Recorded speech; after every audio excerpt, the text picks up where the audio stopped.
Et avec la récupération de Vrab derrière, la tentative de la part de Fofana et l'arrêt de Luan Pérez qui s'était trouvé fort heureusement pour lui sur la trajectoire du ballon dans cette perte de balle avec le capitaine lensois qui a tenté le tout pour le tout et qui continue à mettre le pressing pour essayer de récupérer le ballon. Grosse occasion devant le but des Marseillais à la 4e minute. Et il y avait petite main de Gueye.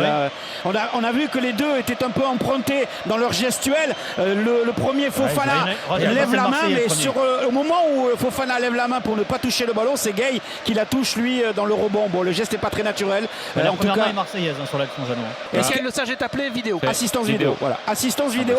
Comme quoi, la liaison avec Paris a plutôt bien marché. C'est qu'il va siffler pénalty. Ouais, il rabat quand même le ballon avec sa main, avec son bras. Il rabat le ballon, certes. Ouais, parce qu'il a touché avec la hanche. C'est complètement involontaire. Penalty sifflé par l'arbitre. Penalty sifflé par l'arbitre avec l'assistance vidéo et carton jaune à Gueye pour ce ballon donc touché de la main.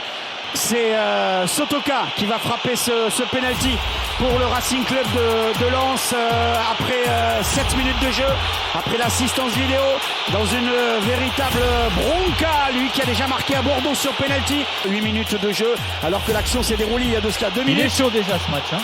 Paul Lopez. Il est bien parti. Sur sa ligne, c'est ce que lui a demandé Mickaël Le Sage. Écoutez la bronca du Vélodrome avec Sotoka qui s'élance. C'est plein cadre et ça fait 1-0 pour le Racing Club de Lens alors que Paul Lopez était parti sur la gauche. 8 minutes et 30 secondes de jeu. Lens mène à Marseille 1-0. Et le but pour le Racing Club de Lens à la 26e minute de jeu alors que Payet avait presque offert un ballon de but d'égalisation à Balerdi. C'est Frankowski, le Polonais, sur le côté droit. Lui qui vient de Chicago, il est en feu de son pied gauche. Il est allé la mettre dans la lucarne droite opposée de Paul Lopez. Ballon récupéré dans ce couloir droit alors qu'il joue à gauche habituellement. À droite, il est sur son bon pied. Il crochette pour se débarrasser de Luan Pérez et il a juste tout simplement Paul Lopez qui est resté scotché sur ses appuis. 2-0 pour le Racing Club de Lens. Ce but-là va faire mal parce qu'à ce moment-là, les Marseillais avaient l'occasion de revenir dans le match avec le coup franc de Payet. Ce coup franc, en tout cas Dimitri Payet est à côté du ballon pour donner le sentiment peut-être que c'est lui qui va le frapper et laisser finalement l'international turc le soin de placer son pied gauche, 2-3 pas d'élan.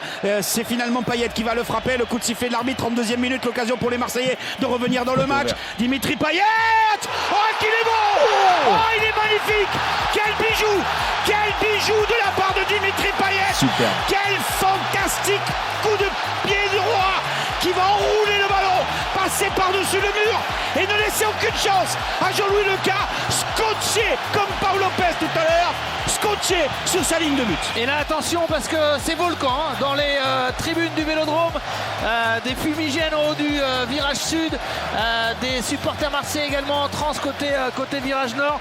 Dimitri Payet qui a réveillé peut-être le Vélodrome, réveillé ce volcan. 2-1 pour les Lensois, mais la sensation que les Marseillais ont peut-être devant eux un nouveau match qui commence avec cette réduction de l'écart. Et ballon récupéré par les Marseillais avec Dieng peut-être, il ne l'a pas vu ou alors il a oublié de lui donner le ballon à Under avec la belle course croisée. Il va peut-être récupérer le ballon de la part de Guendouzi. Dieng dans la surface de réparation, penalty pour les Marseillais avec la faute de Woun qui déséquilibre Dieng. En tout cas c'est ce que dit l'arbitre immédiatement et qu'il explique à Jean-Louis Leca et que ne comprend pas Franck Hez dans sa zone technique. Il y a un petit contact. Non, il y a un petit contact. Mais il touche pas le ballon. Il peut pas passer. Il touche pas le ballon. Mais il ne touche pas. Mais s'il lui touche le genou, il ne laisse pas passer.